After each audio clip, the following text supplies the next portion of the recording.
जय Hind guys. Now start और next video lecture. अपनी कड़ी को हम लोग आगे बढ़ाते हैं।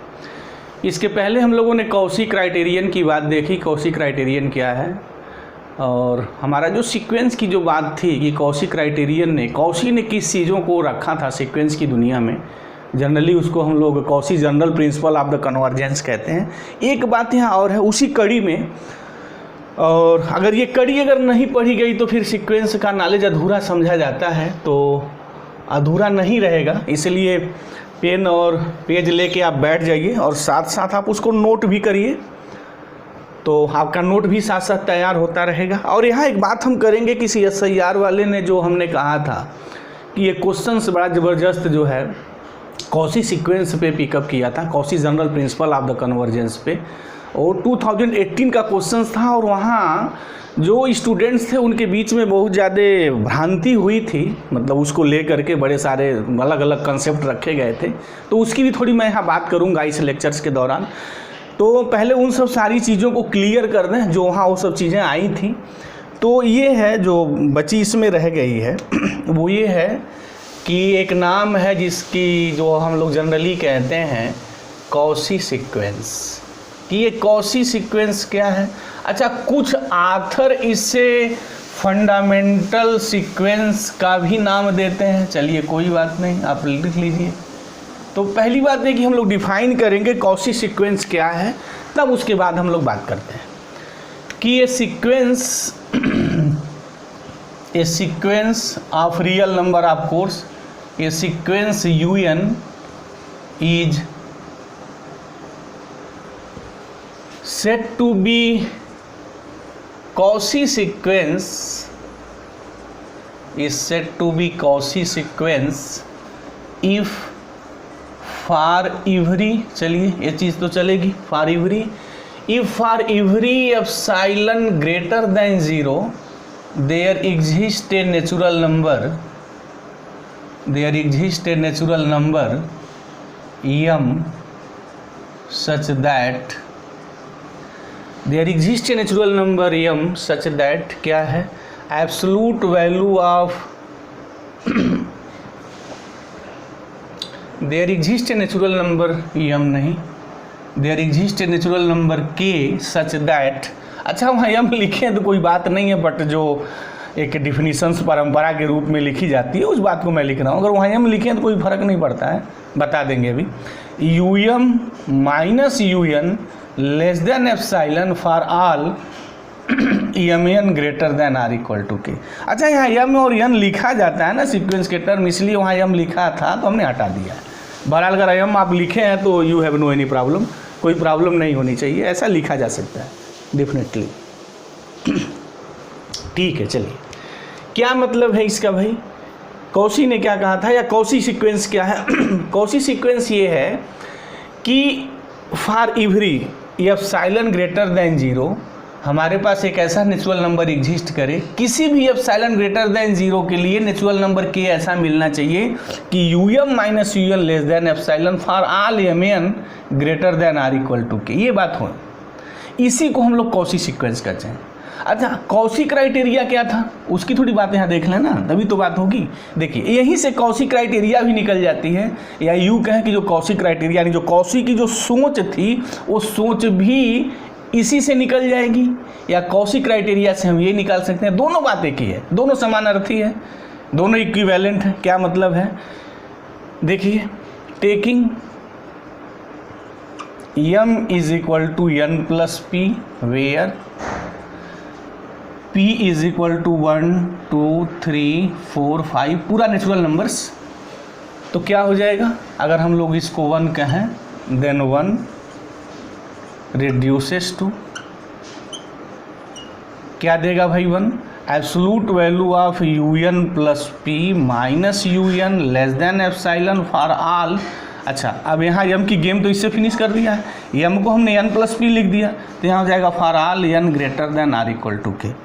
अच्छा, m यहाँ लिखा है for all mn greater than or equal to k, तो यहाँ भी वो बात है, देख लीजिए n अगर ग्रेटर देन k है तो n plus p always k से ग्रेटर होगा। बात हम लिख सकते हैं भाई, इसमें से कोई डिफरेंस नहीं होना चाहिए। अब यहाँ क्या m और n क्या है, mn जो हमारे नंबर्स हैं, जो नेचुरल नंबर्स हैं, वो greater than or equal to k है, यानी हम ग्रेटर देन के होना चाहिए। कहने का मतलब है हम कहीं भी कुछ भी लिखें तो इस क्राइटेरिया के अनुसार यम ग्रेटर देन के। तो जैसे m is equal to n plus p हमने रिप्लेस किया है, ये वैल्यू लिख दी है, तो फिर हुआ क्या? लेकिन p अब यहाँ क्या है, p 1 2 3 4 5 6, यानी p belongs to natural number. तो देखिए ये इनक्वालिटी m ग्रेटर देन के लिए सत्य है। तो m की जगह मैं n प्लस पी लिखा हूँ, तो n प्लस पी के से ग्रेटर होगा या नहीं? अगर ग्रेटर होगा तभी ये बात लिखी जाएगी, तो s ग्रेटर है। अगर n ग्रेटर देन के है तो n प्लस पी कोई नेचुरल नंबर अगर n में ऐड करेंगे तो definitely this is the greater than के, बात ट्रू हो गई। तो ये दोनों चीज़ें इक्विवेलेंट हैं। ये हमारी कॉशी क्राइटेरियन थी और एक कॉशी सीक्वेंस है, this is the Cauchy sequence. अच्छा, वो जो क्वेश्चंस वहाँ बना था थोड़ी वहाँ उसकी हम बात कर दें। CSIR नेट वालों ने 2018 में एक क्वेश्चंस क्रिएट किया था। क्वेश्चन ये था, अच्छा वहाँ बड़ा कन्फ्यूजन हुआ था स्टूडेंट्स के उस क्वेश्चंस को लेकर के, तो उसको थोड़ा मैं यहाँ डिस्कस कर दूँ, फिर आगे फर्दर वे अपनी बात हम यहाँ करेंगे। वो ये था कि एक सीक्वेंस UN वहाँ लिखा गया था क्वेश्चन में, और कहा गया था कि for every epsilon greater than 0 there exist a natural number n0 such that absolute value of UN plus 1 minus UN less than epsilon for all n greater than or equal to n0। अब देखिए क्या है ये UN जो sequence का terms है, definitely UN plus 1 भी है। अच्छा, less than epsilon for every epsilon है। अच्छा, बहुत स्टूडेंट इसको जो समझ बैठे थे कि this is the Cauchy sequence, this is the Cauchy criteria. नहीं, ये बिगनर स्टूडेंट भी सीक्वेंस पढ़ने वाला भी यही समझता है। कभी कभी यूँ देखने में आता है कि अच्छा खासा सीक्वेंस की तैयारी करने वाला स्टूडेंट भी इसमें और इसमें डिफरेंस तो नहीं कर पाता है। वो n प्लस 1 को यम समझ बैठता है। नहीं, क्या डिफरेंस, अब उस चीज़ को समझिए और उस चीज़ को मैं यहाँ क्लियर करने जा रहा हूँ। यहाँ ऑफकोर्स m नेचुरल नंबर्स हैं, ठीक है। अच्छा, m यहाँ ग्रेटर देन n है। अच्छा, n जैसे यहाँ सॉरी यहाँ ले लें, n plus P greater than n है, बात है, ठीक है। n plus 1 greater than n है, ठीक, वो भी बात सही है। लेकिन इसमें और इसमें डिफरेंस क्या है, क्या कंसेप्ट का डिफरेंस है, पहले वो बात आप समझिए, दिल दिमाग यहाँ लगा लीजिए पूरा और इसको स्किप मत करिएगा, बी सीरियस। ये जो हमने m लिखा है इसकी मीनिंग क्या है? यहाँ तो इसका मतलब ये है ना कि जो कॉन्जिक्यूटिव टर्म्स का डिफरेंस है, ये जो CSIR नेट वाले जो क्वेश्चन 2018 में बनाए थे, इसका मतलब ये है कि अगर n 100 में यहाँ लिखूँ तो U 101 होगा माइनस U 100 होगा। मतलब क्या कि सीक्वेंस के किन्हीं दो कॉन्जिक्यूटिव टर्मों का difference for all epsilon greater than 0 से लेस है, राइट, ये बात थी। लेकिन यहाँ क्या है, यहाँ m कोई दो कॉन्जिक्यूटिव्स नहीं है, m वहाँ कोई भी नेचुरल नंबर भी हो सकता है। मतलब यहाँ ये जो लिखा है उसके कंसेप्ट का मतलब ये भी हो सकता है कि U 101 माइनस U1, ये हो सकता है। Or U 2 raise to the power कितना 100 लिख सकते हैं, लिख दीजिए, कोई फ़र्क नहीं पड़ने वाला, लिखते रहिए। माइनस U3, ये भी हो सकता है, राइट। मीनिंग कि यहाँ जो है ना सीक्वेंस है कि किन्हीं दो टर्मों का डिफरेंस है, किन्हीं भी दो टर्मों का। वो टर्म पहला से लेकर अंत तक भी हो सकता है, सीक्वेंस का पहला भी हो सकता है, दो करणोवा भी हो सकता है। मतलब ज़मीन और आसमान का अंतर है, आकाश पाताल का डिफरेंस है ये। एक आकाश वाला सीक्वेंस का टर्म और एक पाताल वाला सीक्वेंस के टर्म का डिफरेंस है ये। अच्छा, दो कॉन्जिक्यूटिव भी हो सकता है, मतलब m कोई भी नेचुरल नंबर्स हो सकता है। कहने का मतलब क्या, आपकी लैंग्वेज में क्या मतलब हुआ कि सीक्वेंस के किन्हीं दो टर्मों का डिफरेंस लेस देन एप्सिलॉन हो। और यहाँ क्या, किन्हीं दो टर्मों का नहीं, किन्हीं दो कॉन्जिक्यूटिव टर्मों का डिफरेंस लेस देन एप्सिलॉन है। तो क्या कॉशी होगा क्या? अब तो बात आपको क्लियर हो गई होगी, definitely your concept is clear here. तो कॉशी सीक्वेंस की जो आत्मा है वहाँ ये है कि सीक्वेंस के किन्हीं दो टर्मों के बीच का डिफरेंस लेस देन एप्सिलॉन, किन्हीं दो टर्मों के बीच, दिस इज द कंसेप्ट। और this concept always keep in mind, और यही कंसेप्ट आपको दिल और दिमाग में बैठाना है। वही बातें यहाँ ये भी है, सेम जो बातें हैं ना वही बातें हैं, या जो बातें यहाँ है वही बातें हैं। तो जब भी आप कॉशी सीक्वेंस के बारे में आया, कॉशी सीक्वेंस कहीं भी लिखा हुआ हो, तो उसका सिंपली मतलब होता है डिफरेंस बिटवीन या distance between two terms of the sequence, किन्हीं दो सीक्वेंसों के टर्मों के बीच का जो है डिफरेंस है।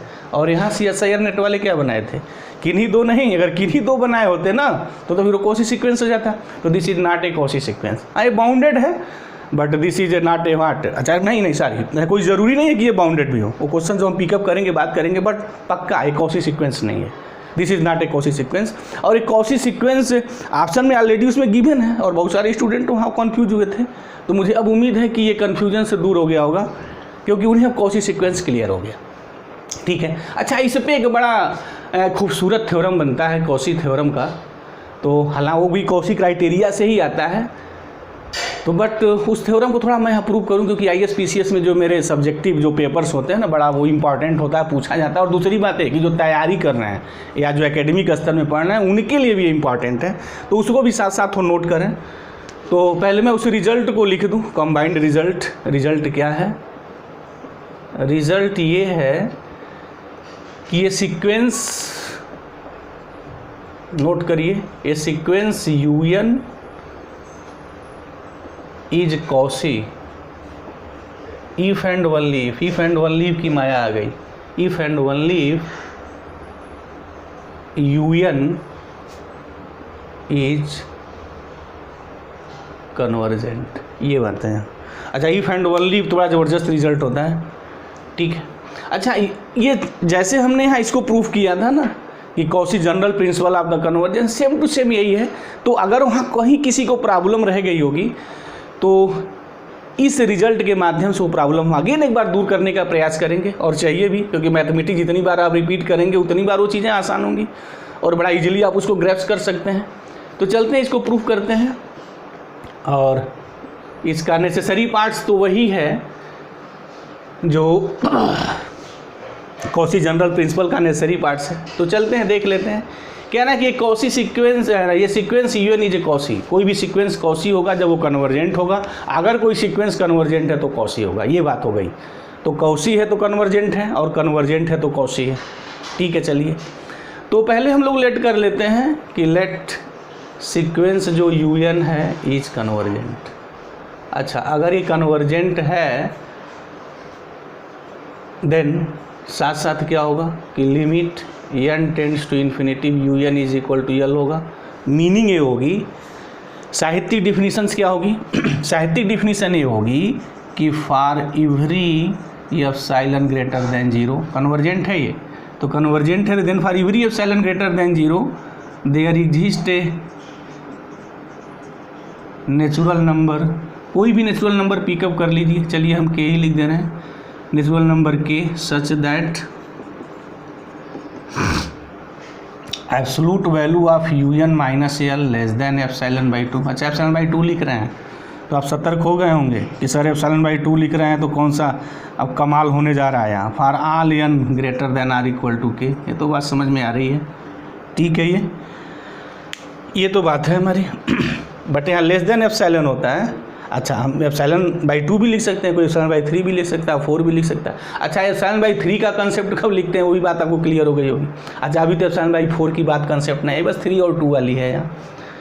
क्योंकि यहाँ दो चीज़ों का यूज करेंगे तो ऐसा है। तो ये कोई हार्ड एंड फास्ट रूल नहीं है कि हम एप्सिलॉन बाई 2 ही लिखें, नहीं, उस खूबसूरती को दिखाने के लिए ना कि वो जो टेक्निकलिटी है वो टेक्निकलिटी मेरी लेस देन एप्सिलॉन आ जाए, वो परंपरा वाली जो बात है वो आ जाए, इसलिए ऐसा करते हैं। बाकी यहाँ कोई ज़रूरी नहीं है, यहाँ कुछ भी लिख दीजिए, एप्सिलॉन 1 लिख दीजिए, एप्सिलॉन ही लिख दीजिए, कोई फर्क नहीं पड़ने वाला है। चलिए अच्छा तो ये for every epsilon greater then ये होगा तो from 1 it is clear that, तो फ्रॉम 1 वी है 1 के सहायता से हम ऐसा भी लिख सकते हैं, कोई m ले लें सीक्वेंस का टर्म माइनस L, डिफिनेटली ये लेस देन एप्सिलॉन बाई 2 होगा। अब यहाँ for all m greater than or equal to k हो जाएगा, ये बात मेरी 2 हो गई। ठीक है, ये डिफिनेटली।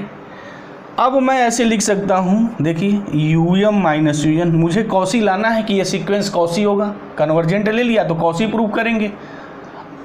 अब कॉची ले लें कन्वर्जेंट प्रूव करेंगे, मतलब मुझे ये लाना है दिस, इसको लाने के लिए हमने यहाँ एप्सिलॉन बाई 2 की गेम लिखी है। तो UM माइनस UN को लिख सकते हैं absolute value of UM minus UN plus UN, नहीं सॉरी L है ना दोनों, तो absolute value of UM minus L plus L minus UN। अब इसको लिख सकते हैं UM माइनस L, ये ले लें और यहाँ से माइनस कॉमन खींच लें, UN minus L this. Using 1 and 2, using 1 and 2, 1 और 2 का प्रयोग किया जाए यहाँ, तो फिर क्या हो जाएगा, absolute value of u m minus you N less than or equal to this. ये तो लिखा ही जाता है ऑलरेडी, क्योंकि रिजल्ट तो ऑलरेडी आपके पास है। Absolute value of a b less than or is equal to mod of a plus mod of b, ये भी होता है। अब यूजिंग 1 and 2, तो 1 और 2 अगर हम लोग यूज करेंगे तो क्या हो जाएगा, ये less than epsilon by 2 plus epsilon by 2। अब यहाँ for all m n greater than or equal to k, पहला है n greater than or equal to k, second है m greater than or equal to k, दोनों लिखेंगे एक साथ तो m n greater than or equal to k. अब ये हो गया absolute value of u m minus you N less than epsilon for all m n greater than or equal to k. तो दिस इम्प्लाइज क्या कहता है, this is the definitions of the Cauchy sequence, this is the definitions of the Cauchy sequence and this is the Cauchy. तो जो you N हो गया हमारा Cauchy solve हो गए, यही तो बात थी, दिस इज द कॉची। अब हम कन्वर्सली बात करेंगे ना, उल्टा बात करेंगे। उल्टा का मतलब क्या है कि कॉची सीक्वेंस हमारे पास है, अब हम ये प्रूफ करेंगे कि अगर कोई सीक्वेंस कॉची है तो कन्वर्जेंट हो जाएगा, यानी कन्वर्जेंट की जो क्राइटेरिया है, जो डिफिनीशन से वो सेटिस्फाई करेगा। कॉची कन्वर्जेंट है, कन्वर्जेंट कॉची है। चलिए देखते हैं इसे कैसे प्रूफ करते हैं। आइए इधर, कॉची साहब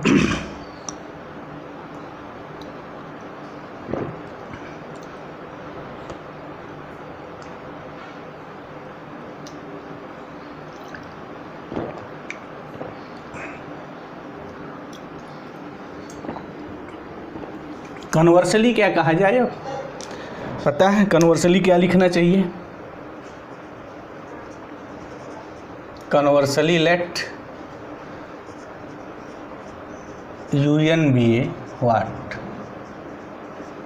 कॉची सीक्वेंस, ये कॉची सीक्वेंस है। देन अब डिफिनीशन लिख लीजिए, then for every epsilon greater than 0 there exist a, कोई भी नेचुरल नंबर, चलिए हम के ही लिख रहे हैं, सच दैट क्या लिखेंगे, absolute value of u m minus you N less than epsilon for all m n greater than or equal to k. अब इनका नामकरण संस्कार मैं स्टार कर दे रहा हूँ, यानी this star result is true for every epsilon greater than 0। मतलब कोई भी एप्सिलॉन लिखेंगे तो उसे करस्पॉन्डिंग के आपको ऐसा मिलेगा कि इस इनक्वालिटी को सेटिस्फाई होना पड़ेगा। इसी को तो के एप्सिलॉन गेम भी कहते हैं, और एम एप्सिलॉन वाली जो गेम हम लोग बात किए थे इसके पहले वीडियो लेक्चर्स में, बड़ा धाकड़ ढंग से बात किए थे, काफ़ी अच्छी वहाँ बैटिंग हुई थी एम एप्सिलॉन गेम के ऊपर। तो ये है हमारी बात। तो अब हम प्रूफ करेंगे कि ये सीक्वेंस कन्वर्जेंट होगा। अच्छा, सीक्वेंस कन्वर्जेंट होगा मतलब कि ये बात सेटिस्फाई होनी चाहिए, ये for every epsilon greater than 0, ये एप्सिलॉन बाई 2 नहीं लिखते, वहाँ एप्सिलॉन लिख देते हैं, वो बात सेटिस्फाई होनी चाहिए। तो थोड़ा इसको यहाँ भी डिलीट कर दें, इसकी कोई ज़रूरत नहीं है। चलिए, मुझे उम्मीद है कि आप लोग इसको नोट कर लिए होंगे। अब यहाँ क्योंकि एक एक चीज़ जो प्रूफ में यूज है ना, उस सब चीज़ की मैं एनालिसिस करूँगा। चलते हैं, अब आते हैं, देखते हैं कि हमने सीक्वेंस को कॉची ले लिया। अच्छा, अगर आपने कॉची सीक्वेंस ले लिया, ठीक है, चलिए अच्छी बात है, आपने ले लिया कॉची सीक्वेंस, तो क्या प्रूफ करेंगे? तो प्रूफ ये करेंगे हम लोग कि अब ये जो सीक्वेंस होगा वो कन्वर्जेंट होगा। अच्छा, कन्वर्जेंट की मीनिंग क्या है कि वही limit n tends infinity u n is equal to n or what mod of u N minus l less than epsilon for every epsilon and this epsilon there exist corresponding natural number k r s t p जो भी लिखना हो वो criteria satisfy होनी चाहिए। चलिए ठीक है, तो सबसे पहले हम क्या प्रूफ करते हैं, जब भी मुझे कन्वर्जेंट दिखाना होता है इस टाइप की चीज़ें अगर आपके पास हैं, याद है आपको ट्रिक, वो ट्रिक याद होनी चाहिए कि हम लोग पहले बाउंडेड दिखाते हैं। तो लिखें उस चीज़ को, तो first we shall show that u n is what bounded, ये दिखाने जा रहे हैं कि ये बाउंडेड होगा। ठीक है, तो चलिए उसके लिए क्या करते हैं, टेकिंग एप्सिलॉन 1, तो फ्रॉम स्टार क्या लिखेंगे, absolute value of u m minus you N less than 1 for all m n greater than or equal to, क्या लिखेंगे भाई यहाँ पता है। अच्छा के मत लिखिएगा, थोड़ा यहाँ मैं सजेशन आपको दे दूँ। अक्सर देखने में आता है स्टूडेंट बस वही एक ही ढर्रे पे बना बल्ला भांजते रहते हैं, कोई भी पीछे बस उनको भांजने से मतलब होता है। नहीं, आप एक गलती मत करिएगा। उसके लिए एक हम यहाँ कंसेप्ट डेवलप कर रहे हैं, आपको दे रहे हैं, एक आइडिया आप दे रहे हैं। मतलब ये है कि अगर ये एप्सिलॉन एक ही चीज़ लेके चल रही है तब तो फिर आप वही नेचुरल नंबर लिखे, कोई बड़ा फर्क नहीं पड़ता है। बट एम के एप्सिलॉन जो एम एप्सिलॉन जो गेम है वो क्या है कि आप जो एप्सिलॉन चेंज करेंगे तुरंत नेचुरल नंबर चेंज हो जाता है। उसी को तो कहते हैं कि there exist natural number m and this is depending on the epsilon. इसीलिए तो एम में एप्सिलॉन गेम है। यही तो गेम है सीक्वेंस की, और सीक्वेंस का तो यही एक हार्ट है ना। दिस इज द गेम, इसको एम एप्सिलॉन गेम कहते हैं। मतलब जो भी आप एप्सिलॉन आप लिखेंगे उससे करस्पॉन्डिंग नेचुरल नंबर मिलता है। तो अगर आपने एप्सिलॉन ग्रेटर देन 0 लिखा है किसी एप्सिलॉन के लिए, greater than or is equal to k है यहाँ, तो जब आप एप्सिलॉन की वैल्यू बदल रहे हैं तो ये के मत लिखिए, कुछ दूसरा लिख दीजिए। लेकिन अगर कोई के अगर लिख दे रहे हैं तो कोई ब्लंडर बात नहीं है, आप चलिए कोई बात नहीं चला लीजिए। बट एप्सिलॉन अगर चेंज हो रहा है तो इसको चेंज कर दें तो अच्छा रहेगा। तो चलिए मान लेते हैं कि हम क्यू ले लेते हैं, m n greater than or equal to q. There exist लिख दें, पूरी लैंग्वेज लिख दें। Taking epsilon is equal to n, then there exist a natural number, कोई भी q belongs to n such that क्या होगा, this for all m n greater than or equal to q. अच्छा, अब एम इज इक्वल टू मैं q यहाँ लिख दूँ, टेकिंग बताया था कोई भी पर्टिकुलर वैल्यू एक लिख दीजिए, क्योंकि ये इनइक्वालिटी ट्रू है। For all M greater than or equal to Q, तो M is equal to Q के लिए भी ट्रू होगा। तो एम इज इक्वल टू अगर क्यू लिखेंगे तो क्या हो जाएगा, U Q minus you N less than 1। अब यहाँ हो जाएगा फॉर एम की कहानी यहाँ से आपने फिनिश कर दी, तो for all n greater than or equal to q. अच्छा, अब इसको माड को तोड़ के मैं कैसे लिखूंगा, इसको ऐसे लिखते हैं, u Q minus 1 less than u N less than u q plus 1। यही तो है, for all n greater than or equal to q. थोड़ा मैं इसका पोस्टमार्टम कर देना चाह रहा हूँ, क्योंकि यहाँ के बाद जनरली स्टूडेंट ना, बिगनर स्टूडेंट को बड़ा प्रॉब्लम होती है। तो चलिए एक यहाँ पोस्टमार्टम कर दें, थोड़ा अच्छा रहेगा। आ जाइए यहाँ, ये क्या मतलब, इसको मैं पूरा खोल दे रहा हूँ। इसकी मीनिंग ये है कि यू क्यू, अब यहाँ -1 है, यानी यू क्यू जो टर्म है सीक्वेंस का उसमें से 1 निकला है, लेस देन, अब एन यहाँ सब्स्टिट्यूट करिए, कि यहाँ से एन शुरू है क्यू से, और क्यू के बाद मतलब u q comma u q plus 1, u q plus 2, u q plus 3 लिखिए, 4 लिखिए, ऐसे सीक्वेंस के सारे terms, and finally less than. यही तो हुआ ना भाई, n greater than or equal to q. For all n greater than or equal to q का मतलब यही हुआ, less than what, u q plus 1। ये बात हो गई। मीनिंग क्या है जरा देख लीजिए, और इसको थोड़ा मैं डबल स्टार नाम दे दूं, ठीक है। बिगिनर स्टूडेंट इस चीज़ को नोट करे, वो ध्यान दे। क्या मतलब है इसका, इसकी मीनिंग ये है कि जो सीक्वेंस के जो मेरे जो सारे जो टर्म्स हैं कहाँ से, यू क्यू के बाद, यानी यू क्यू प्लस 1, वो 2 रियल नंबर के बीच में बने हैं। देखिए सारे सीक्वेंस के नंबर, ये फाइनल लास्ट ने लिखा दिस, हालांकि लास्ट कोई नहीं होता है बट समझने के लिए मैंने लास्ट कर दिया। दिस सीक्वेंस के सारे नंबर यहाँ हैं, है मतलब यही ना। देखिए 2 नंबरों के बीच में बंधे हैं, तो सारे नंबर 2 नंबरों के बीच में बंधे हैं। तो सारे नंबर कहाँ से, क्यू प्लस 1 क्यू प्लस 2 से बंधे हैं। तो क्यू के पहले मतलब अब ये सीक्वेंस के ये जो नंबर होंगे u1 u2 and dots 1 u Q तक तो मिल गई है बातें, यू क्यू माइनस 1। तो सीक्वेंस के ये जो नंबर्स हैं इनके बीच में लाई करेंगे, ये तो बात आपने प्रूव कर दी ना। बट यहाँ से मैं बाउंडेड नहीं कह सकता हूँ। क्यों बाउंडेड मैं नहीं कह सकता हूँ, क्योंकि बाउंडेड के लिए सीक्वेंस के सारे number u1 u2 and dots 1 सारे नंबर 2 नंबरों के बीच में होने चाहिए। यहाँ तो Q के बाद जो नंबर हैं सीक्वेंस के u क्यू प्लस 1, ये जो है सीक्वेंस के सारे टर्म्स ये 2 नंबरों के बीच में बने हैं। तो यहाँ से मैं बाउंडेड नहीं लिख सकता हूँ, तो मुझे इसको भी लाना होगा। अच्छा, अब इसको लाने के लिए मैथमेटिक्स की ट्रिक क्या है, मैथमेटिक्स की क्या खूबसूरती है अप्लाई करते हैं उस चीज़ को देखिए। अच्छा, बार बार इसी खूबसूरती को अप्लाई करते हैं, इसी कंसेप्ट और इसी ट्रिक को अप्लाई करते हैं। तो कैसे करने जा रहे हैं इस चीज़ को यहाँ सीरियसली ध्यान से देखिए। क्या करते हैं उस चीज़ को कि लेट करते हैं, बार बार इस चीज़ को लिखी गई है, let b is equal to minimum of what, u1 u2 and dots 1 u Q minus 1 comma, और ये वैल्यू है मेरी यू क्यू और -1 यहाँ, इन दोनों में डिफरेंस है। ये यू क्यू माइनस वन, मतलब क्यू माइनस वन जो टर्म्स है, और ये यू क्यू टर्म में से वन निकाला गया दिस। अच्छा मिनिमम है, तो मिनिमम का मतलब क्या हुआ कि b less than you one होगा, यू टू होगा and arts one u Q minus one, ये भी होगा दिस। बी सारे इस सीक्वेंस के सारे जो टर्म्स हैं u one u two u Q minus one, b उनसे छोटा है। अब इसी बात ध्यान समझिए जो मैं लैंग्वेज अब बोलने जा रहा हूँ, क्योंकि दूसरा मैं ताबड़तोड़ करूँगा कि ये यू क्यू माइनस वन जो है, यू क्यू के बाद सीक्वेंस के जितने नंबर्स ऑफ द टर्म्स हैं ये उनसे छोटा है, ठीक है।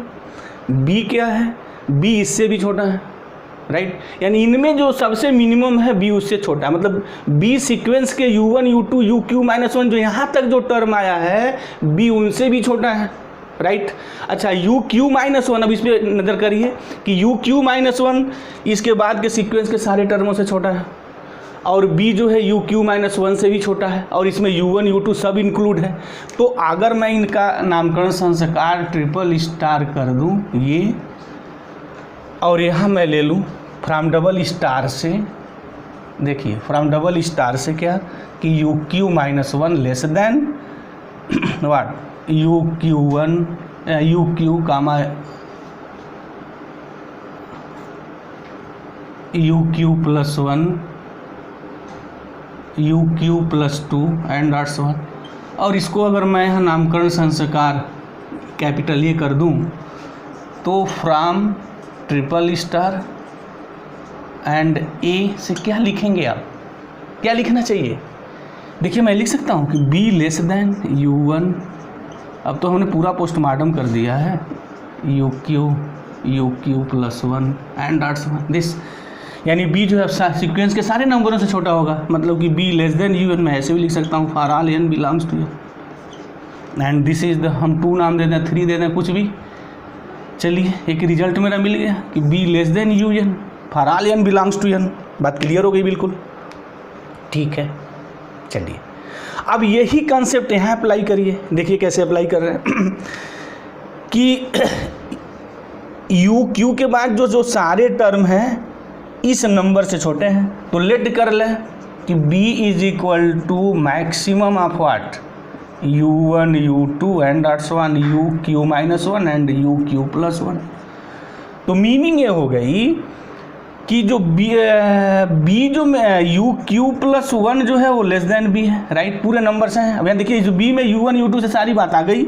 अब यहाँ जो बात आई है वो क्या आई है कि ये जो यू क्यू है, मतलब यहाँ ये ऐसे मैं लिख सकता हूँ, देखिए यू एन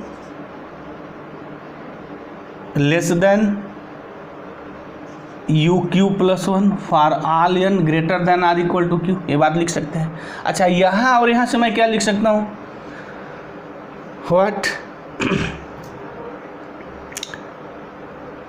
देखिए कि u N less than u q plus one है और u q plus one less than b है। तो ये लेस देन की जो इनक्वालिटी होती है ना वो ट्रांजिटिव होती है, मतलब ए अगर लेस देन बी है और बी लेस देन सी है तो इन दोनों से ज़बरदस्त ढंग से ए लेस देन सी, तो क्या लिखेंगे कि u N less than u q plus one. अच्छा अब इसी क्लिक नहीं होगा, अब for all n belongs to n हो जाएगा। तो अब इस रिलेशन से और इससे अगर मैं इनका नामकरण संस्कार बी कर दूं, नहीं ये तो हो गया, यहाँ नामकरण संस्कार मैं सी कर दूं और यहाँ डी कर दूं, तो फ्रॉम सी एंड डी हम क्या लिखेंगे भाई, व्हाट कि b less than u N less than capital B for all n belongs to n। तो this implies sequence u n is what, ये बाउंडेड हो गया, दिस सीक्वेंस इज बाउंडेड। तो हमने प्रूव किया कि ये सीक्वेंस मेरा बाउंडेड है। अब क्या हो गई बात कि अब अगर ये बाउंडेड आपने प्रूफ किया तो फिर ये प्रूफ अब करें हम कि कन्वर्जेंट। तो कन्वर्जेंट कैसे करेंगे, सबको पता है कि every bounded sequence has at least one limit points, कि जितने भी बाउंडेड सीक्वेंस होते हैं अपने पास कम से कम एक लिमिट पॉइंट रखता है, ये बात है सबको पता है। अब वो दिखाएंगे कि वो जो लिमिट पॉइंट है सीक्वेंस के सारे नंबर उसी पॉइंट पे कन्वर्ज हो जाएंगे, बस यही तो ट्रिक है प्रूफ करने की। तो चलते हैं देखते हैं प्रूफ करते हैं।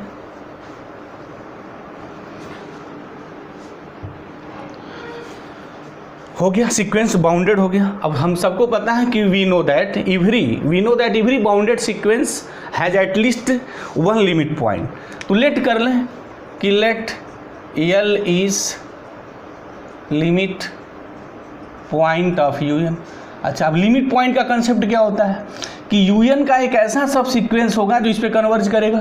तो बाई डिफिनीशन से हम तो लिमिट पॉइंट, ये भी डिफिनीशन है लिमिट पॉइंट की, कि अगर यल लिमिट पॉइंट किसी सीक्वेंस का है तो इसका मतलब ये होता है कि उस सीक्वेंस का एक ऐसा सब सीक्वेंस होगा जो उस लिमिट पॉइंट पे कन्वर्ज करेगा। This is the concept of the limit point. तो by definitions of limit point क्या लिखेंगे आप? क्लियरली देयर एग्जिस्ट ए सब सीक्वेंस। किसका सब सीक्वेंस भाई? देयर एग्जिस्ट ए सब सीक्वेंस, कोई हम नाम देते हैं, यूटी लिख दें, ऑफ यूएन सच दैट कैसा होगा, विच